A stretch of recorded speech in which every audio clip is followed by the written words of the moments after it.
Hello and welcome to a special interview for The Wire.in. How does the Communist Party Marxists explain its shattering defeat in Tripura, and how does it see the future for the party? Those are the two key issues I shall raise today with the General Secretary of the party, Sitaram Yechury. This is, incidentally, Mr. Yechury's first interview after the results in Tripura were announced. Mr. Yechury, let's start with the election result in Tripura, which is a state that you've ruled unbroken since 1978, with the exception of the years 88 to 93. Would you accept that this shattering defeat is not just a humbling verdict, but a huge blow to your party, the CPM? Well, it is a defeat. Let us accept, we've accepted it, it's a defeat. And the reasons why this defeat took place, that is something which we are in the process of analyzing deeply. But one thing is very clear. Would you accept first that this is a shattering defeat? Well, this is a big defeat. The word shattering, nothing in shatter us, let me tell you. But we will recover, we will come back. But the question is that it is a big defeat. Let me put this to you. It's now just over 10 days since the results were announced, and that's presumably long enough for you as General Secretary of the party to have at least done an initial analysis of what went wrong. Let me ask you, in your eyes, why did your party do so badly? Yeah, you see, there are various factors that initial analysis has been done. The one is that our vote percentage in terms of the popular support, that has seen an erosion of nearly 7 percentage points. Now that for us is a big erosion. Now the reasons for that erosion, one, that during this intervening period, and particularly about two years ago, we came to the conclusion that Congress, that used to be the traditional anti-left pole in Tripura, has been replaced by the BJP. That happened when the Congress, via the route of Trinamool Congress, moved to the BJP in a big way, and that consolidated the anti-left platform there. Second, and this is very important, second, the BJP did manage to strike an understanding or alliance with the Indigenous People's Front of Tripura, the IPFT, which has got a sizable following among the tribals. So you're saying a combination of two things, the collapse of Congress as well as the alliance that the BJP struck with the regional party led to your bad defeat? Led to a combination of consolidating the anti-left vote. But even then, this could not have defeated us if we maintained our voting percentage of above 51, 52. So that critical decline of 7%. That is what is the major reason, and we'll have to investigate that, which we are doing. Let me put to you some other reasons why many people believe your party did so poorly. To begin with, in comparison to the 49 seats you'd won in 2013, this time you just won 16, which means that you've lost more than double the number of seats that you've actually retained. To many, this is clearly an indication that the CPM failed to in any way echo or to articulate the aspirations and concerns of the people of Tripura. You were completely out of sync with the voter. No, I wouldn't say out of sync with. You see, there is a problem. There is a problem that we are grappling with. Not only in Tripura, when this will happen in other places as well. And the problem is the following. And I think this merits a proper understanding by the entire spectrum of the political parties. And what is this? That if you really mean to develop the quality of life of the people, Tripura, remember, during this period, outreached Kerala and become the state with the highest literacy levels. Now, this youth that has grown up with education, with a proper health, naturally seeks an outlet in proper employment. That is something that could not be created. And it's very difficult in the northeastern states to do that. You're combining several things. Let me take them one by one so it's easier for the audience to understand. Let's begin with this point that you're half making, that the youth of Tripura, and the youth of Tripura, by the way, is the majority of the population because it's a very young state. All over the country. The youth of Tripura turned against you. And the reason they did so is because they believed you had become an out-of-date party. Some people even said in polls that you were an anti-modern party. The CSDS poll shows completely that the youth were not just turning against you, they were disillusioned and disenchanted with you. They ditched you in huge numbers. No, you see, the conclusions you're drawing are not the correct ones. I'll tell you, the youth felt that the opportunities for them to utilize all that they have gained out of our government and our policies are not existing in Tripura. And that is an objective reality, and that is true not only for Tripura but most of the northeastern states. Now, how do you, If you increase the literacy levels, if you give better health facilities, and if you generate a healthy youth, how do you use that force? And that's where you failed, because you didn't give them employment. You left them jobless. No, in fact, can I finish this and then you answer? The unemployment rate in Tripura is a second reason many people believe that in fact your party fell to a shattering verdict, because the unemployment is the highest in India. It's 19.7%. Most people speaking in polls turned around and said the CPM either didn't create jobs, or if it did, they were grabbed by CPM cadres. No, grabbing by CPM cadres is just a canard that keeps on floating around. But actually, that even when you say the highest rate of unemployment, that's not correct. The highest rate of unemployment in the entire Northeast, this is a real problem. And that is the problem of, if you're generating a well-educated, healthy youth force, the opportunities for employment. Is there a trade-off between one and the other? That you either create employment or you generate a healthy, educated youth force? What is the answer? What was the answer that used to be in the past in the country? The answer was to setting up your public sector units, your ONGC in Assam, for instance, your mega public sector units that used to employ a huge number of people. Why were you unable? All that has been eliminated. Why were you unable to set up industry in Tripura to provide employment for the youth? The state government in any of these states, why alone these states, in many of the other smaller states, does not have the resources for public investment to create the industry. Is this a plea of helplessness? No, this is a plea of reality. And that is the reality that was understood earlier in India, when you had the Planning Commission deploying your locations into areas that require the absorption of the youth force. Let me understand what you're saying. No, you abandoned the Planning Commission. Let me understand what you're saying. You're suggesting that in Tripura, but perhaps this applies to the Northeast as a whole, state governments do not have the resources to create employment. You were able, as you have proudly been boasting, to create education, to create health for the youth, but you couldn't give them employment, and so in a sense, it was both understandable and inevitable that they would turn against you because they were jobless. And that's one of the reasons, definitely, that's what I'm saying. For 20 years you were in power, 40 actually. 20 years is what created this sort of a youth, educated and healthy youth. But you could provide no employment? No, we did. But the employment was inadequate. That is the point. The employment is inadequate given the resources. You know, it's not just unemployment that people say you fell to a shattering defeat. You also lost, because you lost the support of government employees. And once again in Tripura, the government is the single biggest employer. It turns out that you were paying government employees salaries as per the 4th pay commission recommendations. Right. The BJP said if they win, they guaranteed an immediate increase to the 7th pay commission. Well, what did they do? Well, they've only just come to power. Yeah, but they said the first cabinet decision would be that. That's what they said. But why were you unable to pay salaries as per the 7th pay commission? I'll tell you why. In most of the smaller states, not only in Northeast, when the pay commission increases this thing, for the state government employees, remember, for the state government employees that are paid by the state governments, there is usually a compensation that is given by the center to allow the implementation of the pay commission. Are you saying you weren't getting that compensation? No, we weren't.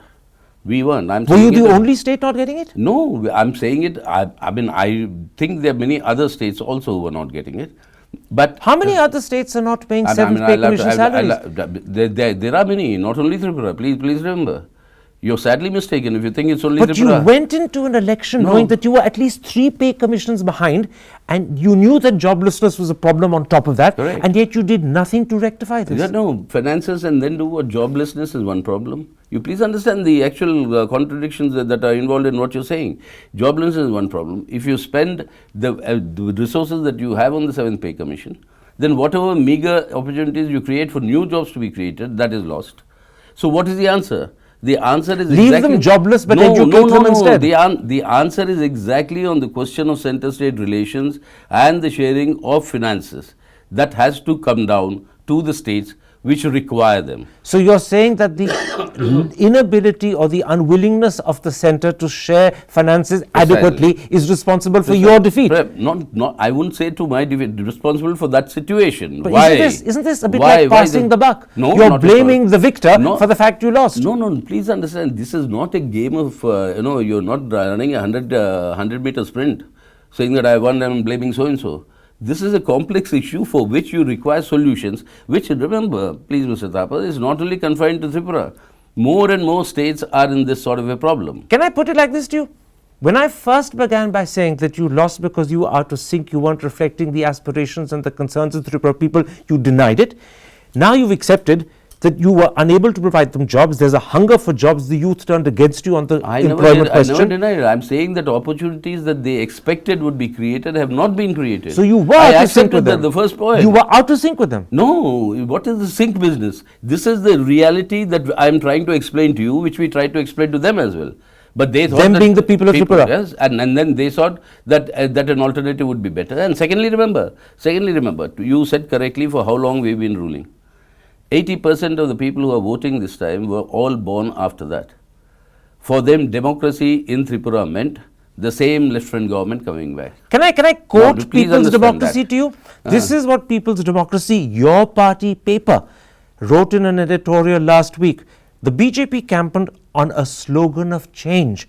It looks like this has struck a chord with the young generation of voters, particularly the urban and tribal youth. Your own party organization accepts that the hunger for change, the hunger to get rid of you was so strong that people voted for the BJP. That's what People's Democracy is saying. People don't, it doesn't say that. I just quoted it. Yeah, that's not what it said. What you quoted and what you're saying are different. It looks like this has struck a chord with the young generation of voters, particularly the urban and tribal youth. What was it? The slogan of change of the BBC. I told you, Mr. Thapar, for 25 years you're voting in Delhi. If you have the same government, isn't that so they got tired of you. So they got tired of you. No, isn't there? What is democracy about? That I accept. Democracy is about change. Let me come back. That is the point I'm trying to make. Let me come back to my key starting point, that you failed to reflect any more or any longer the aspirations, concerns, the thinking, the feeling, the sentiment of the Tripura people. And I'll prove that to you. No, you didn't. Let me prove it to you by quoting. Let me prove it to you by quoting what your former Chief Minister Manik Sarkar said in an interview to the Hindustan Times in January, just 2 months before he and his government were comprehensively swept from office. Asked by the Hindustan Times how he responded to the BJP's challenge and to the possibility that he could be replaced by the BJP, he laughed and mockingly he said, and I am quoting him, "Challenge? Replace? Go and ask the people and you will know the answer." Actually, that's exactly what happened. The people gave the answer, and the answer was, Mr. Sarkar, you've lost touch with us. No, listen, when you're in a battle, what do you think Napoleon said before he met his defeat in Waterloo? I'm going to lose. So did you know you were going to lose? He's the general there leading a battle, and you want him to say, yes, I'm going to lose the battle. What are you talking about? You just said that Napoleon accepted before Waterloo he was going to lose. No, he didn't. Sarkar was shattered in Waterloo and was refusing to accept it. Again, you're saying, I said, did Napoleon? Would Napoleon have said that I was losing in Waterloo before the battle? So this was a bluff that he was putting up? No, not a bluff. If you are the commander of a battle, you're the general leading the battle, you're not going to say, I'm going to lose. Let me put this to you. Would you accept that the worst part of this defeat is not just the reasons why you lost, but the fact that you lost to the sharpest ideological opponent you have on the Indian political spectrum, the BJP? From your point of view, this is worse than losing to Congress or worse than losing to the TMC. The BJP is one opponent you didn't want to crumble in front of. Yes, but the fact is that none of the issues that you pointed out are the real reasons for this defeat. What's the real reason? If you bear with me, I'll tell you. One, the just huge amount of money that was spent, not now, for the last 2 years. By whom? By the BJP, in setting up the entire apparatus and reaching out to every person. Are you saying they bought the voter? I'm not saying the people were bought to vote for them. But what I'm saying is that the organizational setup is replicated by what they are doing in every other place. So they outspent you? They outspent everybody. Was money the only factor that made the difference? I'm coming here. That was one. Secondly, what they did was this equation between the tribal extremist outfits. One hand you give the slogan of Hindutva nationalism and Bharat Mata ki Jai and great country united, etc. But those who want to separate the tribal areas from Tripura, you go and align with them and make this bargain a very, in my opinion, a very, very unethical bargain. You're suggesting this is a Faustian bargain, like supping with the devil? Absolutely, and I'm warning you, I'm suggesting, I'm anticipating that very shortly this demand for a separate tribal state is going to rock that state and create a great deal of animosity. Come back to the reasons why you thought you lost. Third point. You see, all over the country, communal polarization is the biggest weapon for the BJP RSS to mobilize their votes. Here, there was no such opportunity because the population divide religion-based is not that. So what is the divide? Is the tribal, non-tribal. And the tribal, non-tribal divide was something that was provided that if you, because the tribal vote went the same way as the non-tribal vote, and both went to the BJP. Correct. Why? That is why the point was that we keep the tribals with us, you are safe, non-tribals. Non-tribals for the tribals, the point is we are keeping the non-tribals with us, so you are safe. So you're saying this is the equation that they're in, but it is fraught with tremendous. I'm summing up what you said because it's so important. You said that these are the real key main reasons why you lost, and you enumerated two. The first, that they outspent you. They brought money in. They may not have bought the electorate, but they had money to spend, and that influenced people. And the second thing is what you're suggesting, that they did this alliance with the tribals. You suggested it was a sort of alliance almost with the devil, a Faustian bargain, and that in a sense created a situation which was not communal, but brought the tribals over in a way in which you couldn't fight back. These are the two main reasons why you lost. It's not that I couldn't fight back. The way we didn't want. Because that is fraught with didn't want? Yeah, because we didn't want. You held your hand back on purpose? No, you restrained yourself? Please try to understand. The question is that you are fomenting now a future conflict in Tripura which will be unmanageable. That's your prediction about the future. No, come not back to why you lost. The future is not so. You had massacres in the past between tribals and non-tribals. Please understand. It's not predictions of the future. But the two main reasons why you lost was A, you were outspent, and B, the alliance with the tribals. Yes. And absolutely. This is the real explanation in your eyes. Amongst the others, these are the two ones which you did not touch. That's what I was telling you. Okay. Let's then come to the situation your party faces post-Tripura. Today, you only matter in one state, Kerala, and that's a state where normally, with every election, the government changes. Could you be reaching a situation where soon you, the CPM, will cease to be a powerful pan-Indian force in politics? Well, I hope not, and we are working for that not to happen, and I'm sure that will not happen. Hope not isn't a very confident answer. No, hope not, working for that not to happen. That also isn't very confident. Of course, it is a confident. Working for it is full of confidence. Otherwise, in other words, you know you've got a problem, and you're doing your best to contain it or prevent it actually materializing. To solve it, not contain it, to solve it.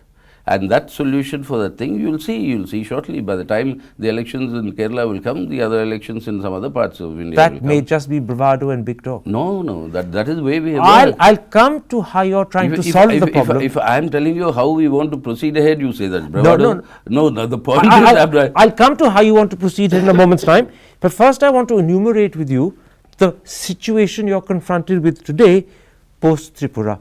I'm looking at it cumulatively as it's developed. For instance, over the last 15 years, your standing in the Lok Sabha has steadily collapsed. Right. You had 43 MPs in 2004, you were reduced to 16 by 2009, it collapsed to 9 by 2014. Today, you've even reached a point where the first time after 1964, you won't have a Rajya Sabha MP from Bengal.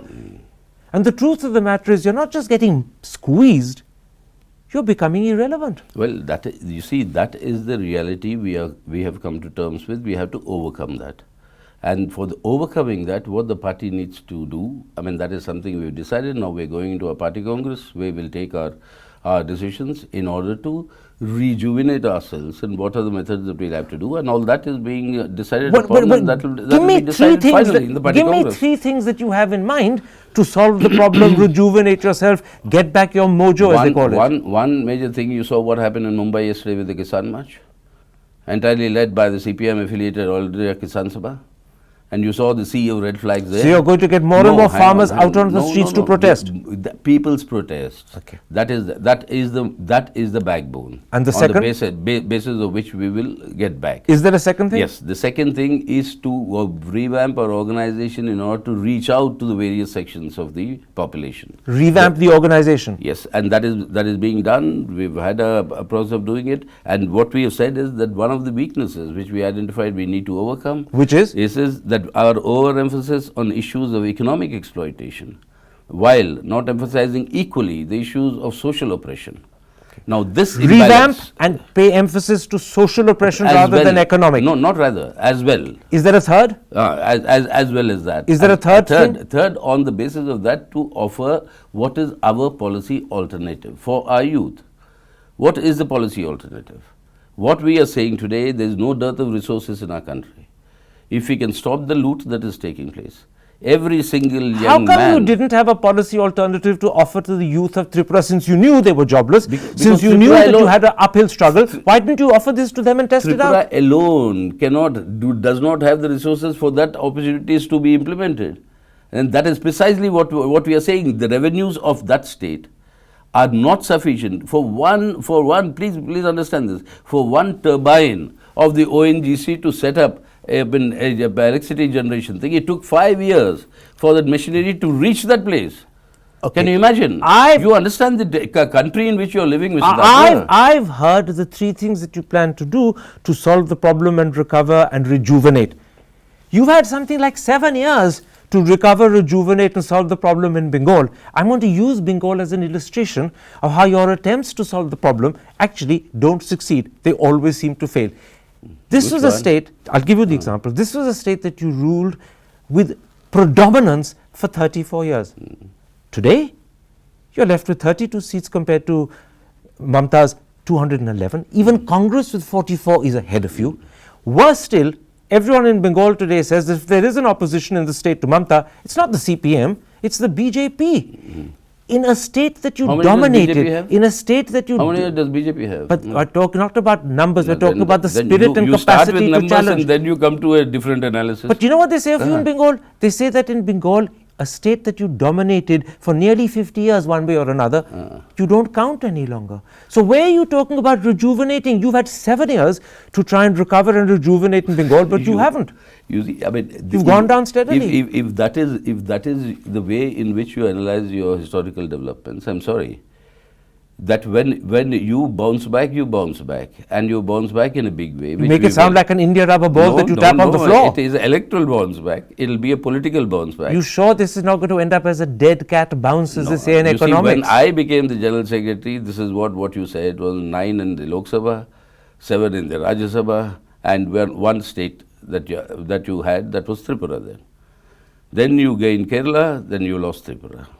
In the last 2.5 years, 3 years, what we have now is that there's not been any incremental loss further. If you lost Tripura, you gained Kerala. Now the point is that we are... And you could lose Kerala next. Then we'll gain something else, not to worry. What will you gain? Where do you have a possibility of gain? Tripura is out, Bengal is out. If Kerala goes... Why are they out? Why are they out? They are not out at all. And that is where I'm telling you, I mean, be prepared for some surprises. And This sounds more like hope than reality. No, it is. I mean, who thought this was the reality when it happened in Tripura? Is this how you cheer yourself up in your central committee meeting? No question of cheering. We very chillingly look at the reality and from there draw our conclusions. And you're genuinely saying to me that even though you look as if you're literally at rock bottom, you can bounce back. Of course we will. Right. You always... Because even if you lose Kerala, you say you'll find something else. Scientifically, Mr. Thapar, you always bounce back when you're at the bottom. That's when you start bouncing. Unless you've lost the No, capacity please to bounce. understand. Sometimes when you also reach the don't. bottom, you sink without trace. Yeah, but that bottom... You could be in danger of that. No. That bottom we will not... Let's look to the future at this point, and let's broaden our canvas and try and look to the future in an all-India sense. Today, for instance, the BJP has a majority of its own in the Lok Sabha. Together with its allies, it rules in 21 states. It is clearly, and I'm sure you won't disagree, the predominant force in Indian politics. Would you, Sitaram Yechury, as General Secretary of the CPM, accept it is also, therefore, the single most important opponent you have? Would you accept that? No, of course it is. Of course it is. We accept it. Our party accepts it. Our primary task today is to defeat this BJP government and to remove them from power, which we ascribe, I mean, more importantly... I'll pick that up in a moment's time, but I'm getting you to repeat what you said. Your primary task today, is to defeat the BJP. Absolutely. I'm marking those words. Please do. Because I'll come to them in a moment's time. Let me go one step further first. The BJP used to be thought of as a Hindu heartland party. Today it controls 6 northeastern states. The only 2 outside its grasp are Mizoram and Sikkim. It's in power in Muslim-dominated Kashmir. It's probably knocking on the door of Karnataka. Who knows? Many believe it could be knocking on the door of Kerala, the only state you have left. In contrast, the Congress has just 48 seats in the Lok Sabha. It only rules in 4 states, one of which, by the way, is not even a state, is Pondicherry. In these circumstances, is your party, the CPM, justified in treating the Congress and the BJP as equal threats, as keeping an equidistance from both? Again, Mr. Thapar, you please understand, if you look at only in terms of election paradigms or in terms of electoral numbers, what you are saying may be sounding logical. But the point is, why is it that the BJP reached this stage today? Why is it that it's been able to reach what you say? I got many points to contest there also. How it formed governments in various of these states. But the point is, it's reached this stage. I'm not going into that. History is now irrelevant. It's got to this point where it is the single dominant party. Why? Because of the fact that you had a situation where it was easily seen as the alternative to the Congress. What is required, as I told you right earlier at the beginning of this discussion, was that what is required is a policy alternative.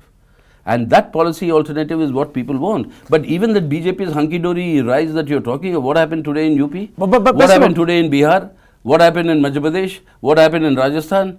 So I mean, what is this? And how did they form the government in Manipur? How did they form the government of losing elections in Goa? I accept that wrinkles are appearing on the dominance of the BJP. No one denies that. No. But the question I'm moving to is a slightly different one. Given that the BJP is the single dominant party in Indian politics, given that you said, and I'm quoting your words, that your primary task is to remove the BJP government. Your words were primary task. Yes. Do you believe you are justified in treating the Congress and the BJP as equal threats, as keeping equidistant from both of them? As I said, the alternative has to be a policy alternative. Therefore, what is the primary task is to defeat the BJP.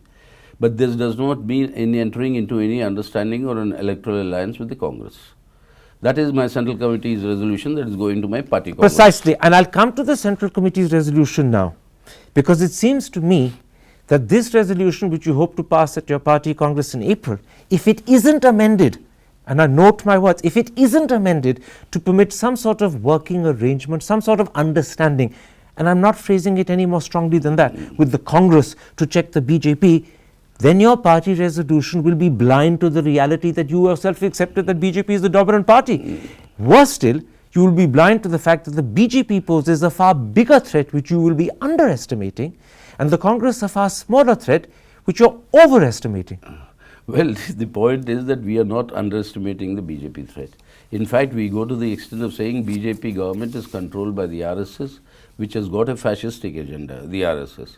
And we are estimating that, but the point is, how do you achieve this objective? Precisely. If it is your primary task, shouldn't you be allying, coordinating, call it what you want, with every other party to achieve that primary task, get the BJP out, rather than say, I will work, but I'll work without Congress. I'm keeping Congress at arm's length. Why not include them? Therefore, our resolution also says that appropriate electoral tactics will be adopted to ensure the maximization of the pooling of the anti-BJP vote, in accordance with our political line of not having any understanding or electoral alliance with the Congress. But this is the point. If it's in accordance with your line of not having any understanding or alliance with Congress, in effect you're saying the appropriate strategy will not involve Congress in any way, which means that you're not using everything available to you to achieve your primary task. I'm suggesting have an understanding, have an alliance, have a working arrangement, call it what you will, the language doesn't matter, bring the Congress on, because together the two of you and everyone else in opposition can perhaps check the BJP. That's what succeeded in Gorakhpur and Phulpur, SP and BSP coming together. If they'd gone separately, same would have happened. BJP would have won. And I'm saying the same thing. If you keep Congress apart, right, the BJP will win. If you really believe your primary task is defeat the BJP, bring Congress in. I'm sure, Mr. Thapar, that these are the issues my party Congress will discuss and then take the final decision. But I'm only telling you what my Central Committee decided and what we're going into the party Congress. Quite right. You're talking about the resolution as it exists as of now, as decided by the Central Committee. I'm talking about the need to amend that resolution so that when it's passed by the party Congress in April, it permits some sort of relationship, alliance, understanding, working arrangement, call it what you will, with the Congress. Well, how likely is it that this resolution will be amended to permit some arrangement with Congress? So far, the Central Committee resolutions have not been very drastically amended by the Congress. That's been the party history. But as I told you, the party Congress is the final decision-making authority. So that is what is going to take the decision. Is there hope, or are you just keeping your spirits up? Well, that I really can't anticipate. I mean, in the sense that the party Congress is there, right? Let's see. Let me quote to you once again from People's Democracy, your party's magazine, and this is what they wrote in their editorial last week. This is the first time the left front had to fight the BJP as its main opponent. The electoral loss must lead to a critical evaluation of our political, ideological and organizational work to counter the offensive of the BJP-RSS combine. A critical evaluation of our political, ideological and organizational work. Now, to me, that sounds like an acknowledgement of the fact you need to change your party resolution to permit some sort of working relationship with Congress. But that's my understanding. What is your understanding of that sentence? See, my understanding, only the party Congress will decide. Now, therefore, because the party Congress will decide, yeah. But you have an understanding nonetheless. No, but that will be there before the party. Before that, that understanding, whatever that is. I'm just asking a simple question. This is your party magazine in its editorial. I'm asking you, what does that sentence mean? You tell me, your General Secretary, what does that sentence mean? That sentence means that the party Congress will take a call on what has been said there. And what has been said there? That's what I'm asking. Yeah. Is this evaluation of political, ideological and organizational work something that permits some sort of relationship with Congress? That is what the party Congress will decide. That's precisely What's your understanding? My understanding as a General Secretary is the understanding of my Central Committee and the party. Now, the question is, the party Congress is the highest decision-making authority. This matter goes there. You mean you're not going to reveal your understanding, or you're saying your understanding will be whatever the party Congress decides? No. My understanding, whatever be my understanding, my Central Committee, my Politburo will know. Beyond that, no. You won't share it with me? No, I won't. I won't share it with you. Why? No, because the final decision-making authority is my party Congress. Before that, I can't share it with anybody. Let me put it like this. It's no great big secret that Sitaram Yechury is in favor of amending the resolution as passed by the Central Committee to permit some sort of relationship with Congress. That's no great big secret. To me, it is a secret. You know it's not a secret. Let's not get caught up on that. Let me proceed. You know, and I know, and the world knows it's no secret you want to see that resolution amended. My question is this. If that resolution is not amended by the party Congress when it meets in April, can you serve for a second term as General Secretary? Well, I tell you, all these questions are now speculative. This will only it's not speculative. This will only it's logical. No, it can only depend on the party Congress decisions. Whatever the party Congress decides, in accordance with that, the party will function and implement. I'm asking a very simple question. I'm saying you're a man who is struggling to try and get the resolution tweaked so that it permits some sort of relationship with Congress. If you fail and the party Congress doesn't tweak the resolution, can you then in those circumstances continue to serve as General Secretary implementing a resolution you were not at all happy with? That neither I nor anybody can say. That can only be said once the party Congress decides. You can say, because you can decline to serve. You are now saying that if the party Congress so and so decides, then what will you do? I am saying that till the party Congress decides, I will not take any call on that. Let me approach this a little differently. Is the possibility of your stepping aside on the cards? Is that a possibility? No, I mean, again, this is a decision that I don't take. This is a decision that the party will take and the party Congress will take. What's the likelihood that the party Congress may refuse to tweak the resolution, and therefore, in terms of the resolution being changed, you're defeated? And yet the Congress may say, despite the fact we didn't accept your amendment for the resolution, we want you to continue as General Secretary. What's the likelihood of that? Again, you're speculating, Mr. Thapar. You please understand, the inner party democracy that we follow is so deep in the sense. Or confusing. No, this not confusing at all. This resolution has now been released to the entire party rank 2 months before the party Congress convenes. Now, every party member, every party committee has the right to send in their amendments. their amendments have to be mandatorily considered by the Central Committee, and they have to be replied at the beginning of the Congress, and on the basis of which that is discussed in the Congress, and in the Congress also the delegates have the right to suggest further amendments.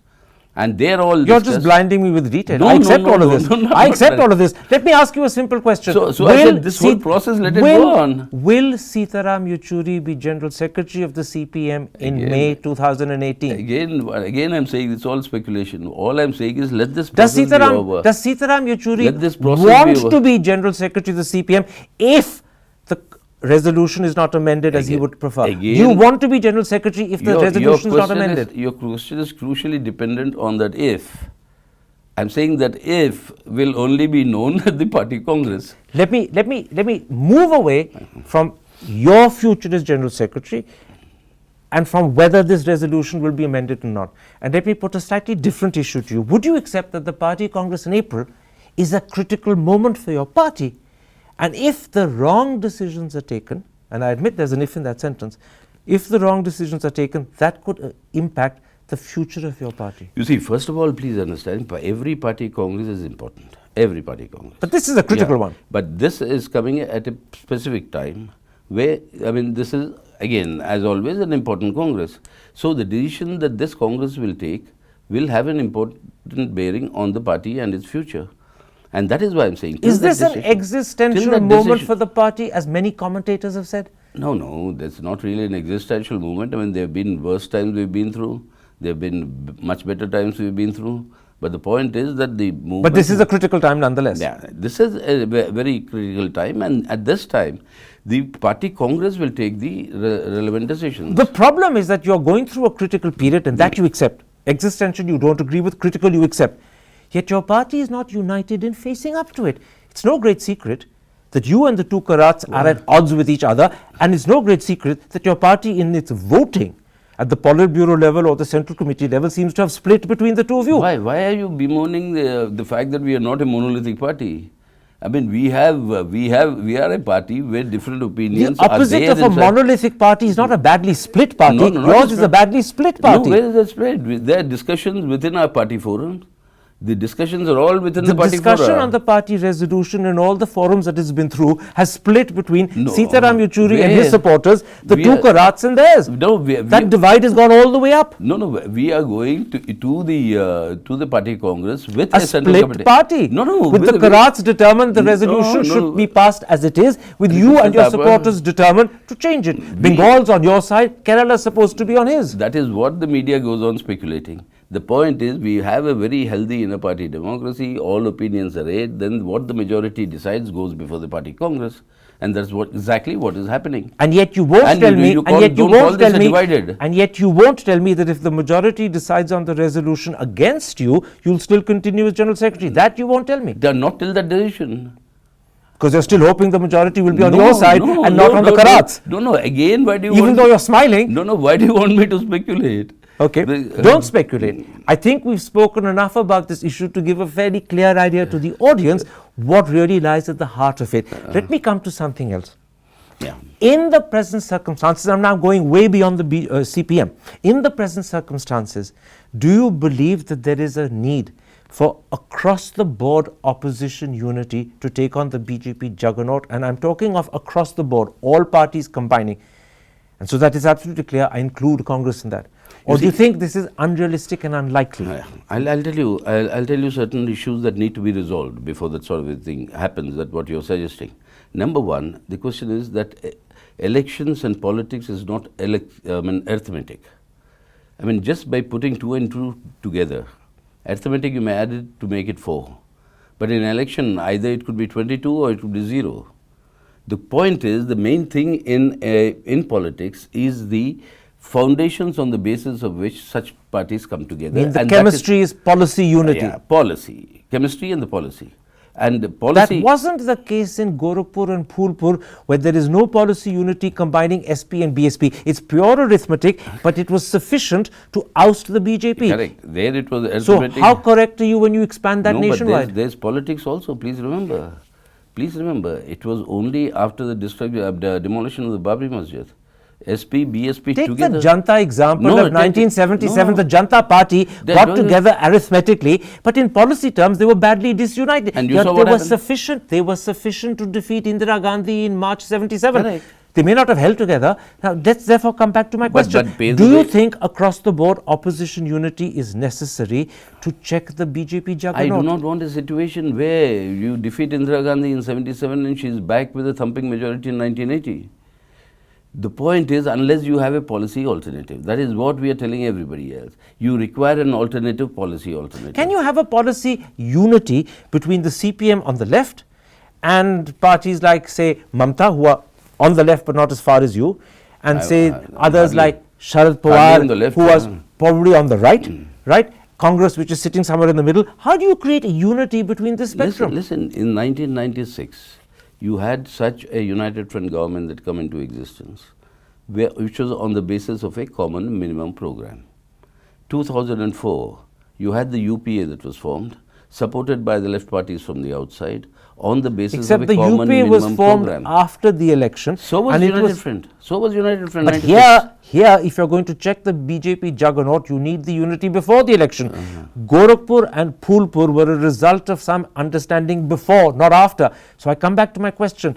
If you're going to defeat the BJP, and it's only after you've defeated the BJP that you can get together to talk about common minimum programs, but to defeat the BJP is primary. Your primary task, remember your words, my primary task. Correct. To fulfill that primary task, do you need across the board opposition unity, including Congress? I'm saying pure arithmetic unity does not sustain.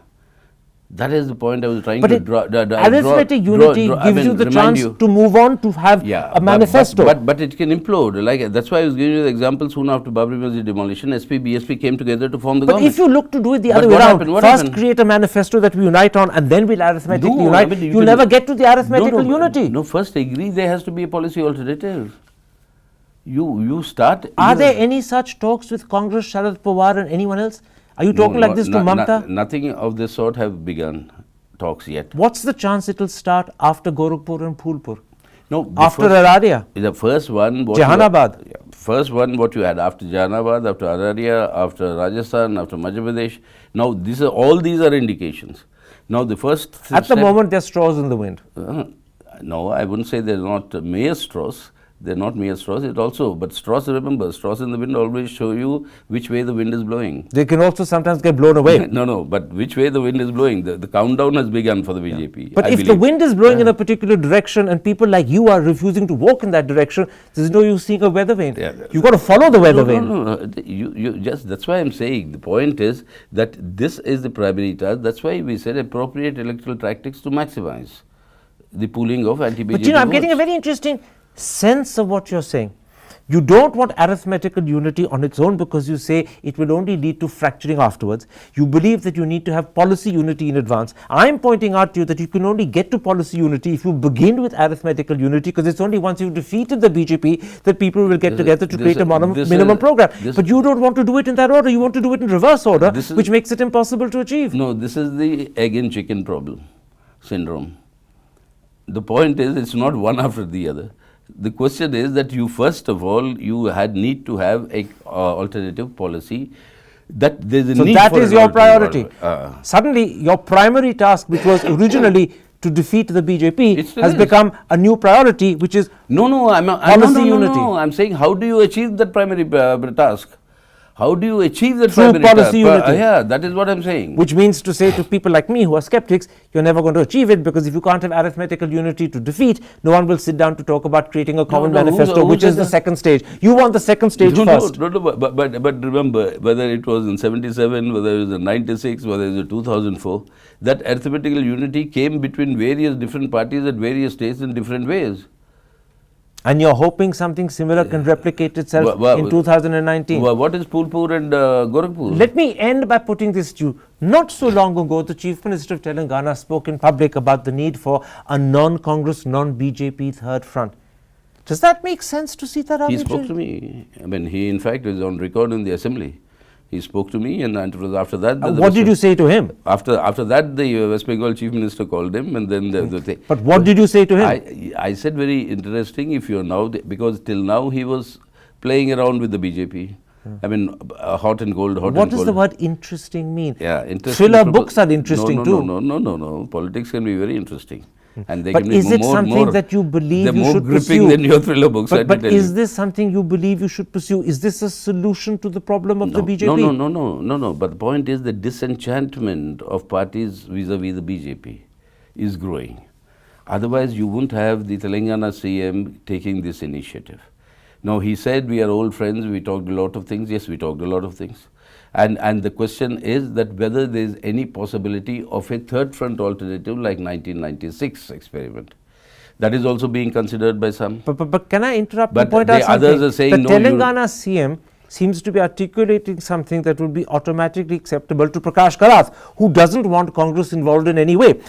I would say that to you, who is more in favor of across-the-board opposition unity involving Congress in some sense, what the Telangana CM is saying is not necessarily acceptable. Believe you me, Mr. Thapar, we will go through various of these permutation combinations before the next general election. It sounds as if you're wandering around in a labyrinth looking desperately for the exit. It's only natural. It's only natural with so many different parties, so many different perceptions, so many different conditions in various different states. You'll have all this happening, but eventually, I am confident that in the next general election, the BJP will be defeated.